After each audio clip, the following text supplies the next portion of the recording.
الرحمن الرحيم. الحمد لله رب العالمين، والصلاة والسلام على سيد الأنبياء والمرسلين وعلى آله وأصحابه أجمعين. مصنف رحمه الله صفة الوضوء أحاديث راوړه او حدیثی شروع کړو د زید عبد الله ابن زید ابن عاصم المازني. اوس داغنا بل طریقه باندې روایت نقل کوي او به قال حدثنا احمد بن عمرو بن سرح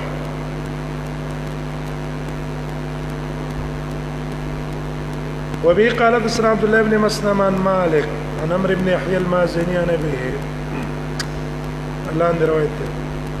وبه قال حدثنا احمد بن عمرو بن سرح قال حدثنا ابن وهب عن عمرو بن الحارث ان حبان بن واسع حدثه ان اباه حدثه انه سمع عبد الله بن زيد دواورد عبد الله ابن زيد ابن عاصم المازني يذكر جدي عبد الله ابن زيد ذكر کوله دا خبره انه راى رسول الله صلى الله عليه وسلم چې د نبی صلی الله علیه وسلم چې او د سیکو فذكر ذکر کړه د وضوء او دستاغ نور او دس طریقه د دې روایت او د پاس روایت یو وا د وجه نه غیر ذکر نکړه او په دې کې سره دا زیادت نو د دې د وجه دا زیادت راوړو دې زیادت د وجه نه چې ومسح راسه بماء ومسح کړ خپل سر په اوبو غیر فضل یده چې نو پاتې شوی د لاس ته نه سمانا نوی اوبې د سر مسل راغستې دي او کم چلوندواله د سر د لاس د انزلو باغې باندې نو نوی اوبې ول راغستې ده راز باندې ورسېږي لاس جیوین زلو په دې لاس انزل کولندوالي باندې مثلا دا کړي بلکې نوی او به ولا راوغستلې فمصاحه ما سوکړه را سعود سر خلا بما ان ابو غیر فضل یده چې نوی پاتې شوی د لاس ورونه اقبل بما وادبر ومخکې اسی د سر نه شروع وکړه وادبر او بیا د شان راوستو دا معنا مونږ وکړه څه د وجنا د حدیث د وجنا بدا بمقدم راسه د مخکې سي د سر نه شروع وکړه انت تیر شو کنه نه او پاس راځي وغسل رجليه او وینځل خپې حتی انقاهما تر دې چې د خپې پاک کړي دا دوانه خبره پاس روایت کې نه وي اکی صرف داري چې خپینځلي دي کې دي دونه وینځلي چې خپې د ټول خيري او جوړو نه څکړلې پاکي کړې تام قاغو ما استفاد من الحديث حدیث ته مسله معلومه شوله چې يطلب تجديد الماء لمسح الراس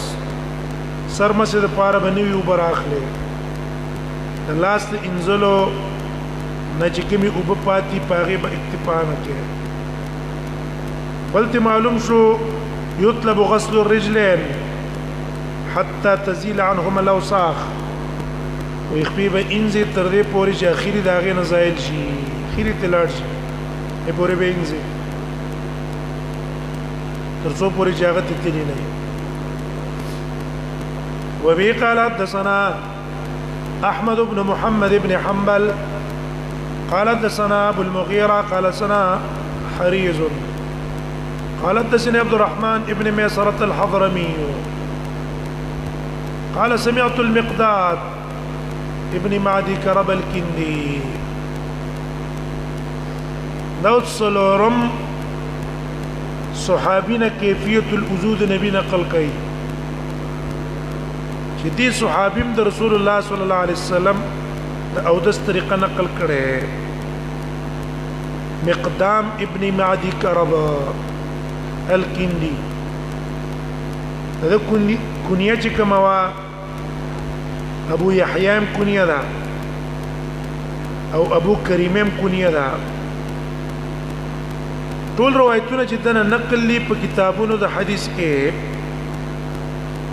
وصلوي روایتونه ته نقل لې دا ته نقل شوی دي دا وفات شوی دی و اتیا هجری کې عمر یو نوی کرونه قال له اوت یا رسول الله صلی الله علیه وسلم وضو راوړل شي نبی سلام تبي وضو وبدا ودس فتوضا ودس وکړو غسل کفه ثلاثه وینزل لاسونه ثلاثا درې کرتے وغسل وجهه ثلاثا مخي وینزل درې کرتے ثم غسل ذراعه به وینزل لیچ خپل ثلاثا درې کرتے انا هر ویلې چې درې کرتے وینزل ثم تمضمض واستنشق ثلاث انزلونه رستو به مزمزو استنشاق کړي درې کرتے ثم مسح براسي وزنه به مسکړه د بصر او بغوګونو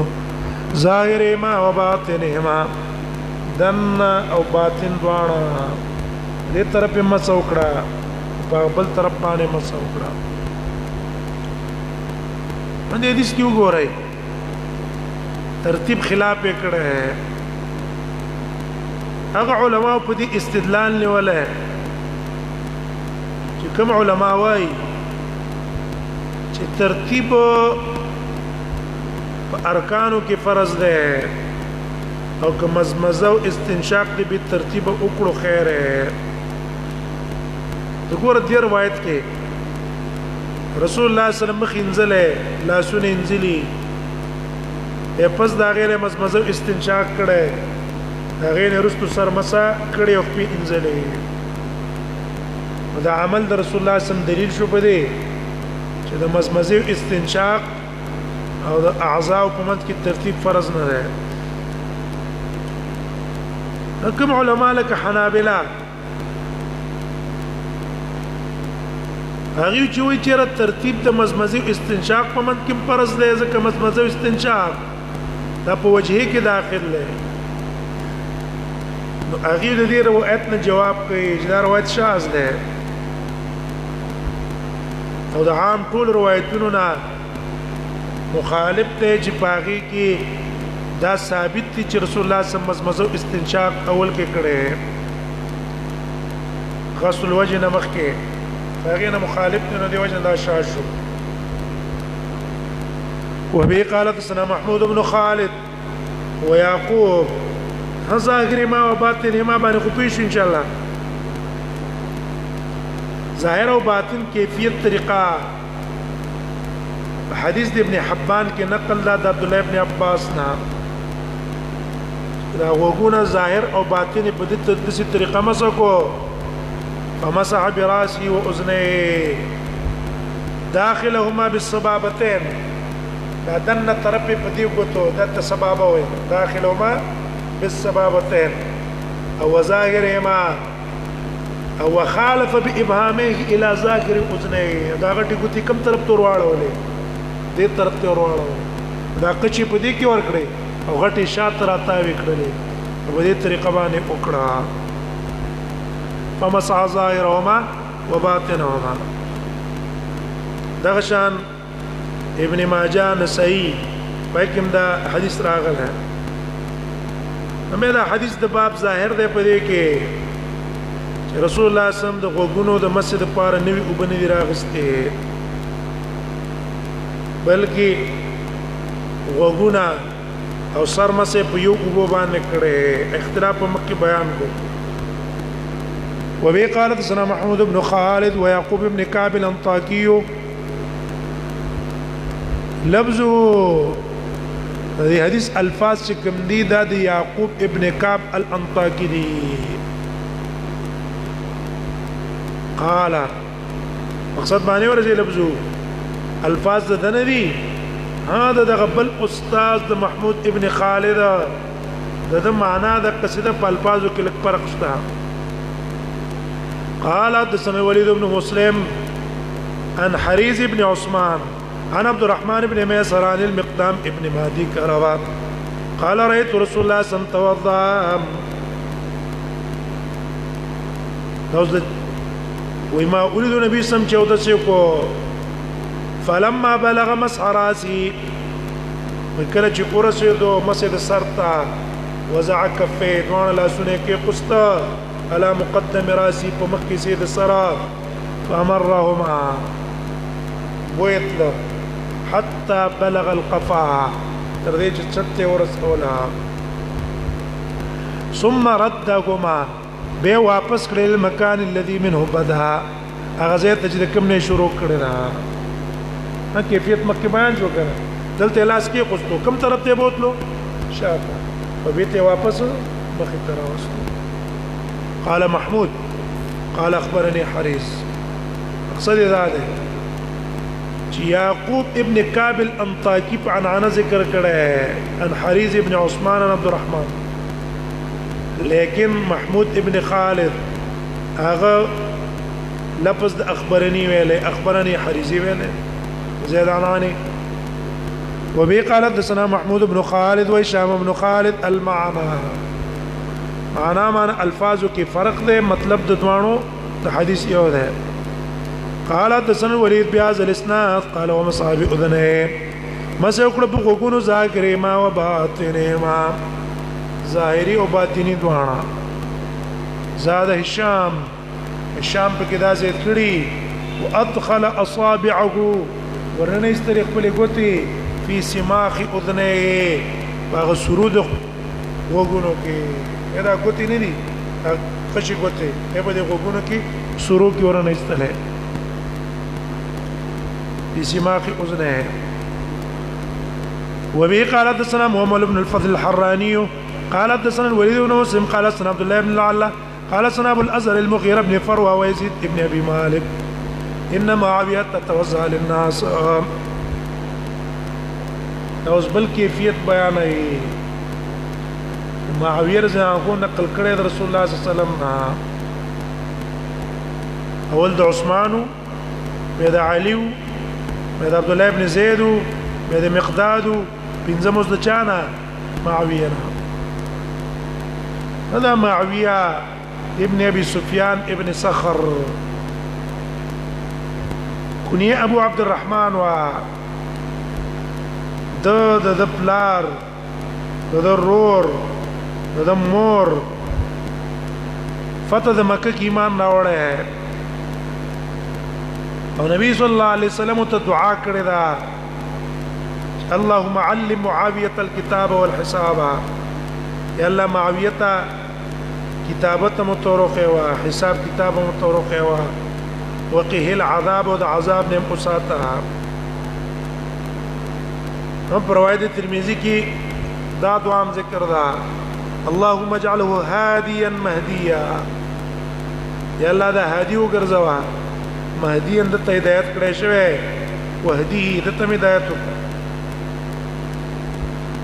ها عمر با چې کله د توکتل ویل به هاذا كسر العرب دا عرب څه ده دا عرب کسرا ده کسر العرب ده دا ډېر په سیاست باندې پیلو شل کالا ابو بکر عمر عثمان د دې په دور کې د شام گورنر به دا غي نرسته خلافت شل کاله کړه ټول خلک ته خوشاله او کله چې مړ کېدو نو ویل اے بچیا وی ما د رسول الله صلی الله علیه وسلم صحبت کړه ده وی ورځ رسول الله صلی الله علیه وسلم او د سماعتي تلاړو وای ما په نبی صلی الله علیه وسلم پسې شاته لوټه وړه په دې کې رسول الله صلی الله علیه وسلم ماته یو جامع راکړې کومې چې هغه خپل بدن باندې استعمال کړي دا غیر یو جامع راکړه کوم چې دا په جلدو وي فخبأت لهذا اليوم هغه ما ځان له کپل ساتل را بل رسول الله صلی الله علیه وسلم هغه د خپل نوکان یو ځکه پرې کړه اختې پرې کړه یو ورځ هغه ما راټول کړه نوکان او د نبی سم اخته خبأت لهذا اليوم د دې ورځ له مساتلی کله چې زمړ شو ما فجل هذا القميص دون كفنين كفن لاندې دا رسول الله صلی الله علیه وسلم قمیص په ما تواچوي کم چې بدن ته نږدې او دغه اخته او نوکان براواله په دې خلا او پسترګو او په مواضع سجود بیراله کېږي نو که چرتا آثار پیدا ور کوله خو بس ډیره خدا کني فإن الله غفور رحیم الله بخون کرام کوم کړه ما بمکی همه د شل کاله تقریبا امارت کړو شل کاله خلافت کړو او دمشق کې وفات شوه ده په زیارت په ورځ 2 درجه نا 50 کال د هجرت او 2 کال په عمر کې و طواله والجماعه ودي معاويه زه کو یو ځل ویله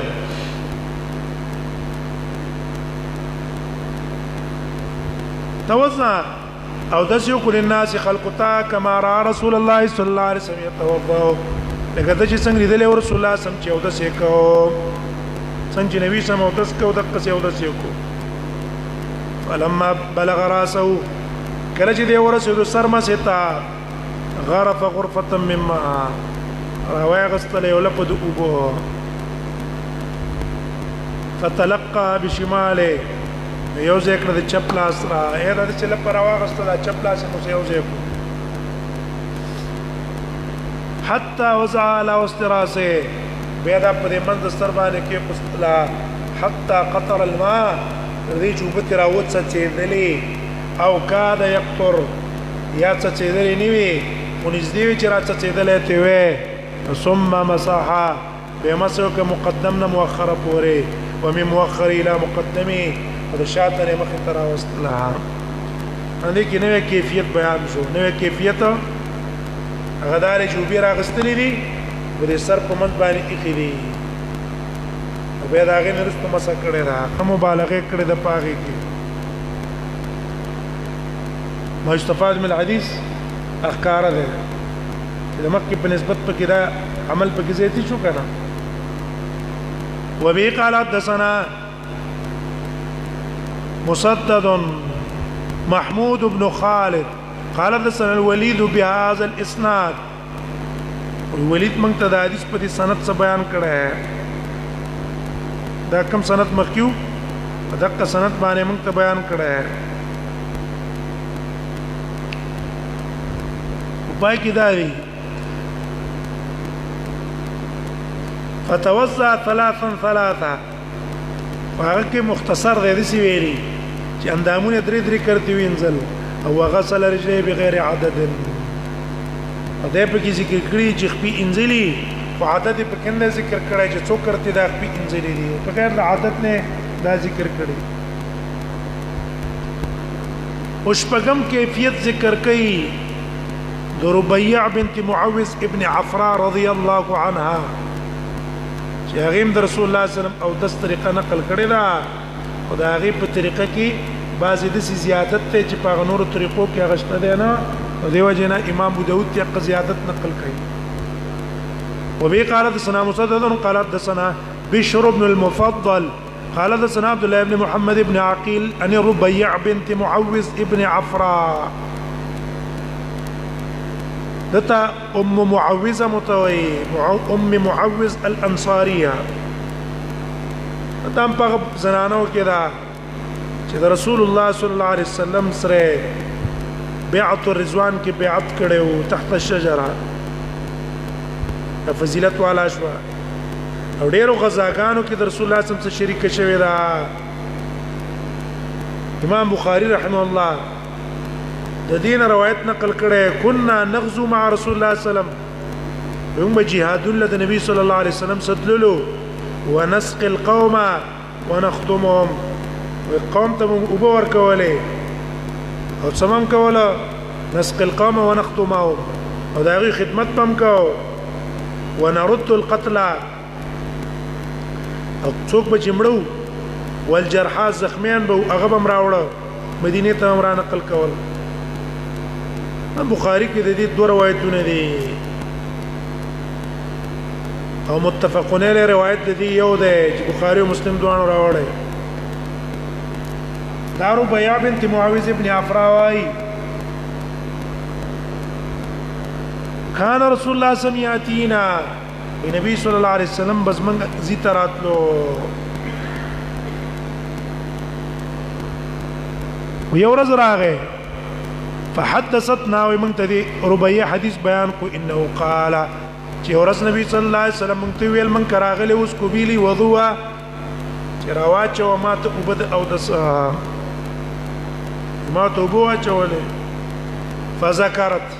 نو به ذکر کو دی ربيع وضوء النبي صلی الله علیه وسلم د نبی سم او د چې نبی سم په دې طریقه باندې او د سکو قالت فيه هذه ربيع ویلی بیان اولو د کیفیت او د نبی صلی الله علیه وسلم کې دا خبره کړې ده دې په کې ویل قالت فی فغسل كفيه ثلاثه وینزل لا سنت رې کرتے ہیں ووضع وجهه ثلاثه او مخي وینزلو درې کرتے ومضمض مزمزه وکړه واستنشق استنشاق وکړو کرتے ووضع يديه ثلاثه او لا سنم درې کرتے وینځه او مصاب راسي مرتين او مسو ک بسر باندې مرتين دو کرتے څنګه يبدأ بمؤخر راسه شات اسی د سر باندې شروع کړه صب مقدمي به په مخ کی طرف باندې وباذنه كلتهما بدوانو غوګونو ظهور ما ظاهر طرف هم باطن طرف هم عدالت وګورئ ظاهر د حدیث کې دادی چې مصاب راسي مرتين سر مسه دو کرتے کړي او د دې طریقه باندې کړي دا چې يبدو بمؤخر راسه کم ځای نه شروع کړي دا مخ کی ظاهر لکه دا طریقه غنم نقل حسن ابن حینا او وکی ابن الجراح نه چې شاته لاس کې قستو مخ ته راوستو او دا مخ نه به ته شاته طرف ته بوتلو کیفیتونه به بیان کړیو کنه دا کیفیت د وکی ابن الجراح نم نقل له حسن ابن حیان نم نقل له ابي الشوكاني سے بوای رحمه الله وکی دې رسول الله سم دا کار کړی د پاره د بیان د جواز یو ځلې د سیکړي شاته نه لاس مخه تراوسته د مخه نه شاته بوتلې د پاره د بیان د جواز کني عامه طریقه د رسول الله صلی الله علیه وسلم دا ولکه مخکې روایت کې تیر شو چې بدا بمقدم راسي مخکې سي د سر نه شروع کړه شاته بوتلې ده بیته شاته نه مخه زه تراوسته ده د دې وجنا کم عمل چې رسول الله صلی الله علیه وسلم اکثر کړی دی عقبانه عمل کول افضل ده هم دویم جواب ابن العربي سے کړه عارضه الاحوزي والا ترمذی باندې شرح کړه هغه ته جواب کړه چې دلته دا تحریف ته دراوی سبب تخپل فهم هغه د اقبل و ادبر دې ظاهر ته وکړه و د اقبل ظاهری معنا دا ده چې د شاته مخې ته راوستو او ادبر معنا دا د ظاهری چې د مخې نه شاته بوتلو نو دغه ظاهری الفاظ ته کتلی نو دغه ظاهری الفاظ د کتلو د وجه نه څه شو دی راوی دا فهمو کو کني رسول الله صلی الله علیه وسلم د شاته نه راغله بلکې رسول الله صلی الله علیه وسلم مخې ته لاسي کړه شاته بوتله شاته نه به مخ ته راوسته ده لکه اکثر احادیثو کې دغه طریقه معلومه شوله دا په خپل پام کې خطا ده به دې حدیث کې بل طریقه مشوا هغه دا چې ور مزمزه او استنشاق یو کرته کړه ده او دا وو ظاهر کې د شي معلومیږي چې د مخ نه رستو کړه ده صحیح ده ومزمزه وو دلته د جمع د پاره دی ترتیب د پاره نه دی ځکه دا مزمزه استنشاق کې د مخ سره یو ځای کړي اولي مزمزه کړي استنشاق کړي بیرست په مخ انزل ہے ما استفاد من الحديث حدیث نے مسئلہ معلومه شولا جواز البدء في مسح الراس ظاهر د حدیث باندې سره قول کی کله شات نه د لاس مخ ترا واستو په مسح کې دا جائز ده بلته معلوم شو مشر لا امام لا خلیفہ لا فکارداری چې متواضعي او يتالف رعيته د خپل رعیت مینه پیدا کوي هغه کارونه چې پاغه باندې سړی خوشحاليږي اے رعیت چې په کم کار خوشحاليږي کنه دله په کار دادي چې د رعیت طالب د ځان څخه پیدا کی بلته معلوم شو چې داغي کورونو ته ورتلو بلته معلوم شو دا چې مشر له په کار دادي چې خلک کم خبرو ته محتاجي هغه ته بیان کی کوم تغییر ضرورت لري داغي بیان دیو ته کوي وبي قال حدثنا همدا مرتين چې ویل کنه مصاب راشي مرتين دا مس یو زله او دا یو زله لاس بوتله او بیا غ طرف پر اوسته دینه تعبیر په څوک کړلو په مرتين باندې وکړو وبي قال حدثنا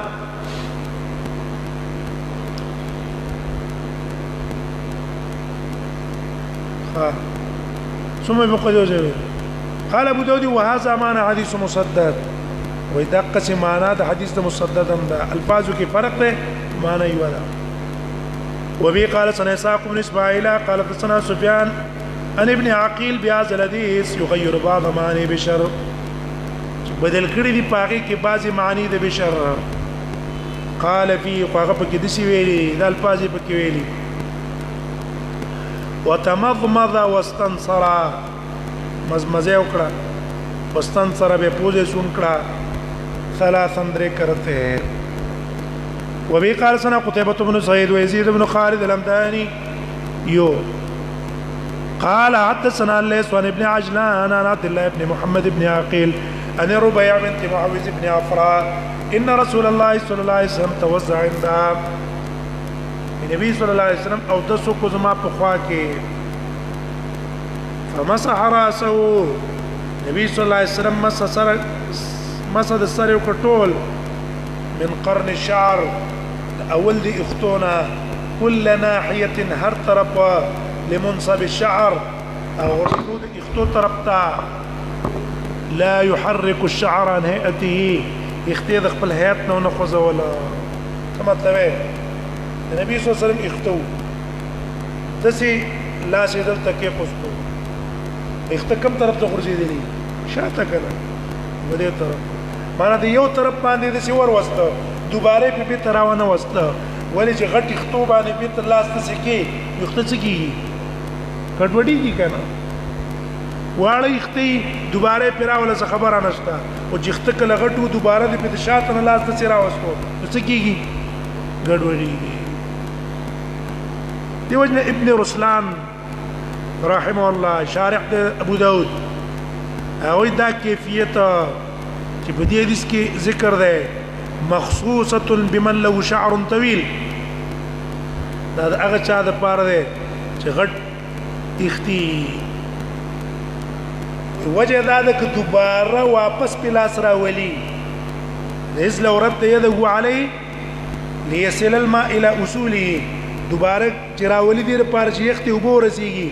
نو ينفتش شو اختی به سګي ګډوډيږي او بیا د ضرر ملاويږي د دې د وجنه دوباره پلاس نه راوځي نو په پیښ وي یو ځل لاس بوتلو کم طرف ته د مخې نه شاته دوباره به تر واپس نکو د دې لپاره چې اخته نه شي ګډوډ نشي دا طریقه هغه چا د پاره شو چې اختی غټو او په واپس لاس را وستو کې هغه ته ضرر نو بس نه دی را واپس کوي زوړ حالت هم د قصې پرې دی وبه قال كل قرن باندې ورزيدلې كل من قرن شعر كل ناحيه هر طرف لمنصب الشعر وبه قال سنا قتيبة بن سعيد قالت سنا بكر يا ابن مضر عن ابن عجلان عن عبد الله بن محمد بن عاقل ان ربيع بنت معوذ بن عفراء ربيع بنت معوذ بن عفراء اخبرته ما له خبر راکړه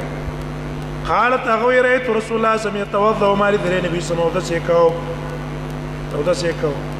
قالت فمسح راسه ومسح ما اقبل منه وما ادبر دا الفاظ پکې دي نبی صلی الله علیه وسلم په خپل سر باندې مسح وکړه سر باندې څو کړلو مسح وکړه فما اقبل فمسح راسه ومسح ما اقبل منه وما ادبر مقيسا مشاتيسا وصدغيه واذنيه او صدغين او غوغنا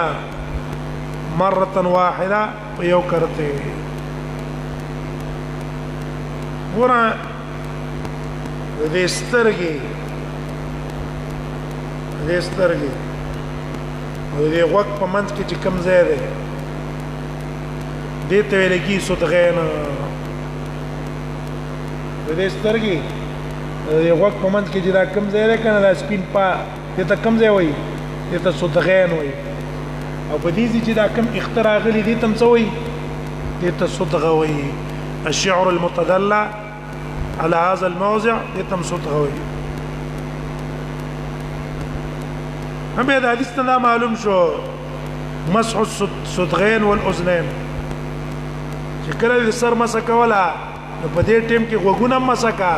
او په دې کم ځمانه چې دا اختدي خو او شاده زم سکه نام مسکه دویم ته معلوم شو چې دقه غوګونه او صدغین چې مسکه نو یو بول مراله او مقه او بو باندې مسکه کم چې د سر د پاره دراغسته بل ته معلوم شو چې غوګونه او سر مسکول یو ځلې تسلیث پای کې نشتا اختلاف مخکې تیر شو وبي قالت سنا مسدد قالت سنا عبد الله ابن داود عن سفيان بن سعيد عن ابن عقيل عن ربيعة ان النبي صلى الله عليه وسلم براسه دا دوباره دا حدیث راوړو د وجه د زیتی دي جمله ناشده کې دا جمله و مخکې روایت کې نه و دغه امام ابو داود خبر اول کې مونږ تاسو ویلې و چې هغه یې چې حدیث را واپس کوم نه څه د وجه نه وای یو په دې د وجه نه وای دلته مداري وإن النبي صلى الله عليه وسلم براسه ما سيوكل من فضل ما إن كان في يده غپات شوی وبونه چې د پلاس کې وي ور مخکې روایت کې تیر شو غیر فضل یده نو یو بیر اغستلی او په دې روایت کې دي چې سره مسکون نو یو بول نه دی راغستلی هغه لاس چې وینځلو نو د لاس انځلو نه چې په د لاس کې کوم لوندواله باغې باندې سر مسک کړی دا په پیښو کې پېنه شوی ونه رسېدی عبد الله ابن زید روایت نه څه معلوم شو نو یو بیر سر لراغستی او د دې نه معلوم شو چې نو یو بیر نه راغستی بلکې هغه او بیر راغست او بو باندې سر مسک کړی دا چې دا لاسونه کله وینځل او د دې انځلو نه په کم لاس کې لوندواله باغې باندې مسو کړه اوس مسله دا چې د سر مسجد پاره نوی اوبر اغستل ګورم یو اختلاف د غوګونو چې غوګون له بنې اوبرالو کنه ورالو هغه به اختلاف یو دا چې د سر مسله بنوي اوبرالو او کنه که پلاس کې لوندواله وو په دغه لوندواله باندې سر مسمنګ له جایز ده صورت دغه مسلې ان شاء الله زم کې پرې وته نو د احناف علماء مذهب دا ده چې د سر د پاره نوی اوبر اغستل فرض نه دي کستا لاس وینځو او په دې لاس کې د لوندواله او په دې د سر مسه وکړه دا مسه په جایز ده او نوې اوبر اغستل د سر مسه د پاره سنت دي صرف افضل لا دي جنې ولا راواله او کنه وی روانه غستلې پاغه د مسه وکړه جایز حلبي صاحب شرح د منیه کې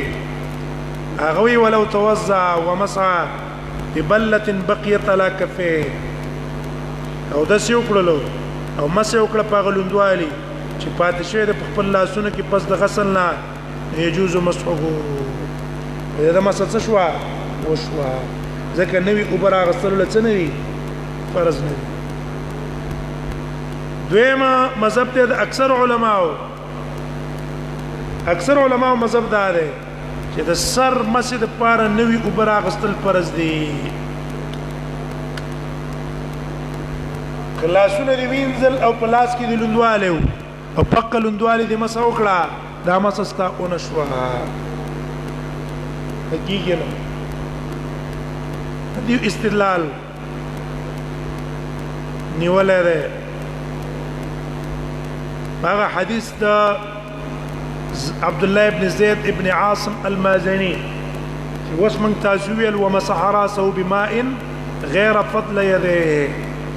سره وکړه سره خو پاتې شوی وبنوي پلاس کې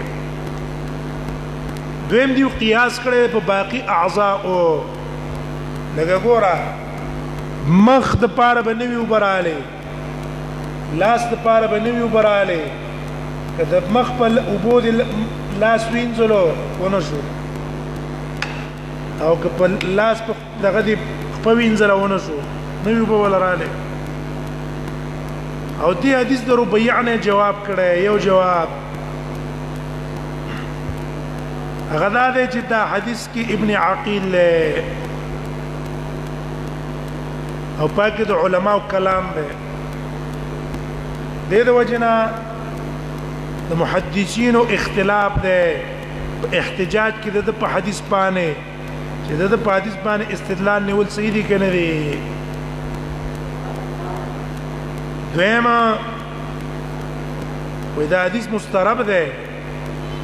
دلته دي غیر ماء بماء فضل يده نا مصاب راسم من فضل ماء كان في يده لكن دا روایت ابن ماجه راوړه من طريق شريك ابن عبد الله ابن عقيل ربيع بنت معوذنا باقيري اتيت النبي صلى الله عليه وسلم بميزات بما نبي صلى الله عليه وسلم تلوټه راوړه بما تل اسكبي وبرات راواچوا فسكبت وما توبواچولې فغسل وجهه وذراعيه مخي مينزو ذراعين مينزا واخذ ماء جديدا ونوي ابي راغستله فمسح به راسه مقدمه ومؤخره ورپا روایت ابن ماجه کې دي نوی وبدي او دلته دي چې نوی وبنوي نو مسترب شو کنه شو نو دی وجنه په کوم روایت به عمل کو دغه نوی وګورا غستو باندې هته هم تعویل په امام بیهقي کړه وې د دې جمله مقصد هغه دی چې ثابت شي چې اخذ ماء جديدا ونوی او بیا راغستلې او چې کوم لاس کې راغلې غستې وي هغه نیمه تیواړه ولې او چې کوم په لاس کې پاتې شوې او مسح راسه ببلې يده د لاس کې چې کوم پاتې شو پاغي باندې به اثر مسح کړی دا وې دا د دې د وجنه چې کوم حدیث د عبد الله ابن زید ده دا غي صدا بالکل موافق راشي ومسح براسي بما ان غير فضل يده ليس موافق راشي وبه قال حدثنا ابراهيم ابن سعيد قال حدثنا وكيع قال حدثنا الحسن بن صالح عبد الله بن محمد بن عقيل عن ربيع بنت معاوذ ان النبي صلى الله عليه وسلم توضا النبي صلى الله عليه وسلم اودسكو فادخل اصبعيه في جحر اذنيه دا قلت ورننا استلي فاغا سوړو د غوګونو کې هغه د غوګونو په دې سوړه کې دا ګوتې ورنه ایستلې هغه مسکړې دا معنا ده فادخل يديه في جحر اذنه. وبه قال حدثنا محمد بن عيسى ومسدد قال حدثنا عبد الوارث عن ليس عن طلحه بن مصرف. هذا وسبل كيفيه بياني طلحه بن مصرف عن جده. هذا ده جد سوق ده نبي عن جده ده جد عمرو بن كعب ده یا کعب ابن عمر ہے. صرف امام ابو داود کی روایت نقل کړه ہے او اختلف فی صحبته دا په صحابیت کې اختلاف ده چې دا کعب ابن عمر یا عمرو ابن کعب صحابي ده که تابعی ده او دا اکثر محدثین رائے ده چې دا صحابي ده دی وای قال وزماني كواي رأيت رسول الله صلى الله عليه وسلم يمسح راسه مرة واحدة ما لدل النبي صلى الله عليه وسلم يمسح راسه چې مسح کوله په خپل سر باندې مرة واحدة یو ځل مسح وکړه حتى بلغ القذالة تر دې چې ورسېدو د القذالة قذالته قزال ویلکی مؤخرة الراس اول القفا سر اخرنی ایسا او اول ایسا د چټوا هغه ته ورسېدو حتی وسراوی تفسیر کړی دی او اول القفا دا تفسیر دی من احد الروات مدرج دی په حدیث کې او تفسیر دی د پاره د قذال هم پر روایت د احمد کې دی رأى رسول الله صلى الله عليه وسلم يمسح راسه وما لديه النبي صلى الله عليه وسلم بصره مسكولا حتى بلغ القذالة وما يليه بمقدمة العنق قذال تورسيدو ومقدم العنق تورسيدو دقس رواية بالتحاوي كم حتى بلغ القذالة بقذال تورسيدو. هم بعض علماء را لګیدلی په دې په لغل قزاله باندې استدلال کړي چې یعنی په اودس کې د څټ مسه مستحب ده څټ مسح مستحب ده صحیح شو کدا احناف علماء قول له امام بغوی په شوافیو کې او د بعض نور شوافیو نه قول نقل له و د څټ مسا د سنت ته دیو جن احناف اکثر څه کوي رستو او به راوالي دا څټم د سیمه سکی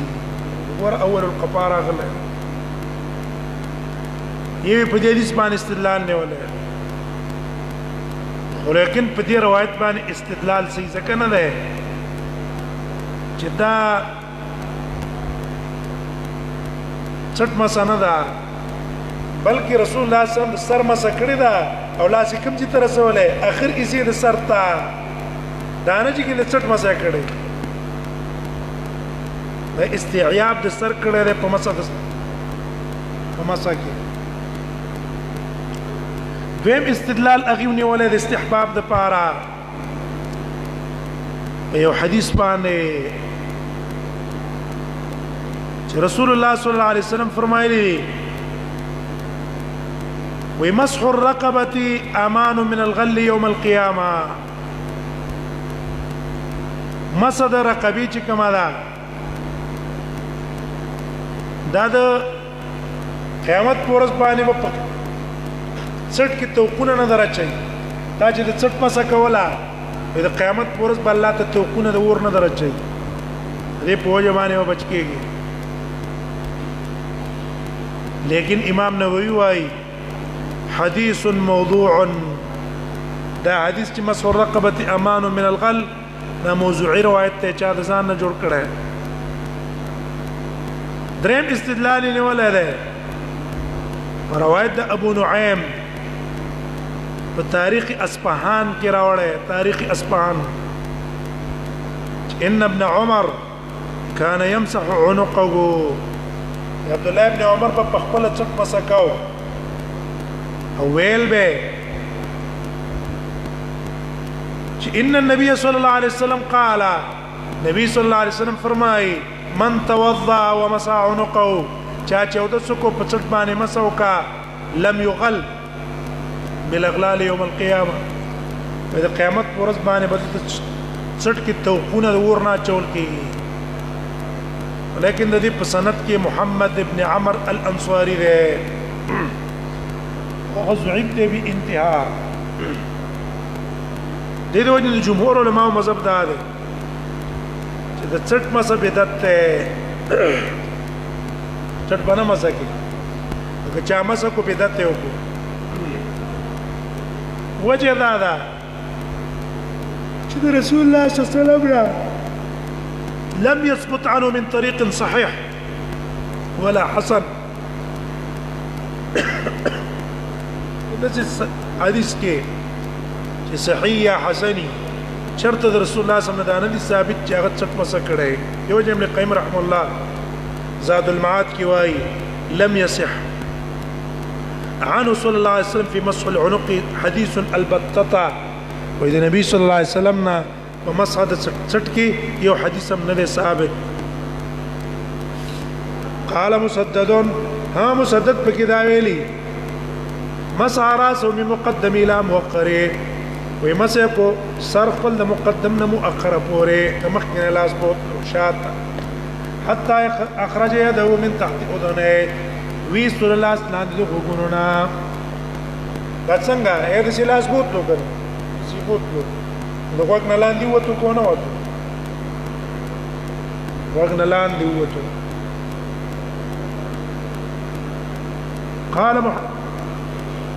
قال مسدد واي فحدثت به يحيى من تحت اذنه معنی ورسېده مقصد دا ده چې لاندې وګ نه ده په دې ظاهر الاذنين په طرف باندې مسا وکړه هغه طرف نه لاس ویستلو تحت اذنه معنی لاندې طرف د وګ چې کوم دي سر طرف ته ده چې داغه نه تعبیر په ظاهر الاذنين کیږي داغه نه لاس وینځلو صحیح شو نو زه دې حدیث متعلق حکم ذکر کوي قال ابو داود قال مسدد وی فحدثت به يحيى فانكره واذا حدیث ما بیان کو يحيى تا انكره غدي حدیث ته منکر ویالو حدیث منکر ده هم منکر یو تولي ویل ده يحيى بن سعيد القطان دې د وجنا چې په دې کې مسرب ابن عمر هغه مجهول له بلا د دني کچ کم ده عمر یا کعب ابن عمر هغه تابعی دي نو روایت منقطع ده دې د وجنا عبد الحق اشبيلي